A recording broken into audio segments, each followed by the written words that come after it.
माँ शारदा की प्रेरणा समय शाही कार्तिक महामत्यम कार्लिकूं। आज हम 20वां अध्याय करेंगे और कहानी आपको सुनाते हैं। अब राजा पृथु ने पूछा, हे देवऋषि नारद, इसके बाद युद्ध में क्या हुआ? तब वह दैत्य जलंधर किस प्रकार मारा गया? कृपया मुझे वह कथा सुनाइए।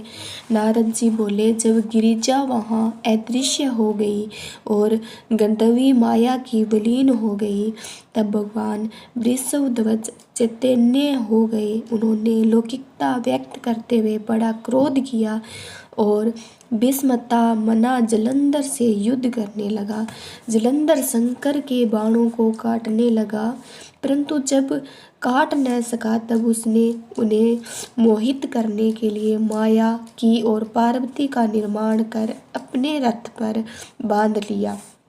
तब अपनी प्रिया पार्वती को इस प्रकार कष्ट में पड़ा देख लौकिक लीला दिखाते हुए शंकर जी भी व्याकुल यानी कि मूर्छित हो गए। शंकर जी ने भयंकर रौद्र रूप धारण कर लिया।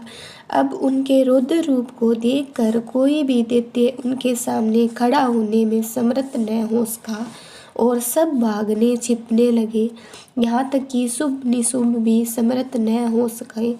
शिव जी ने उन शुभ निशुभ को श्राप देकर बड़ा धिक्कारा और कहा, तुम दोनों ने मेरा बड़ा अपराध किया है। तुम युद्ध से भागते हो, भागते हुए को मारना पाप समझा जाता है।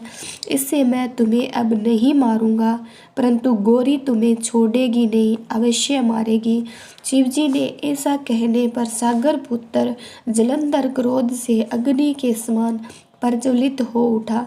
उसने शिवजी पर घोर बाण बरसाकर धरती पर अंधकार कर दिया। तब उस दैत्य की ऐसी चेष्टा देखकर शंकर जी बड़े क्रोधित हुए तथा उन्होंने अपने चरणागुष्ठ से बनाए हुए सुदर्शन चक्र को चलाकर उसका सिर काट लिया।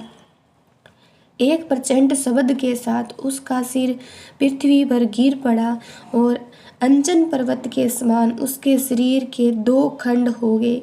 उसके रुधिर से संग्राम भूमि व्याप्त होगी।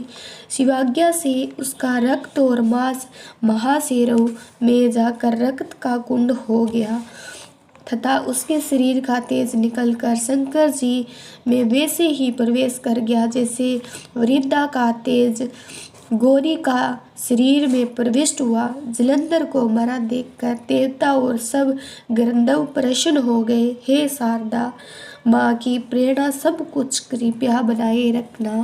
Thank you. अगर आपको वीडियो अच्छी लगी है तो मेरे चैनल को सब्सक्राइब करना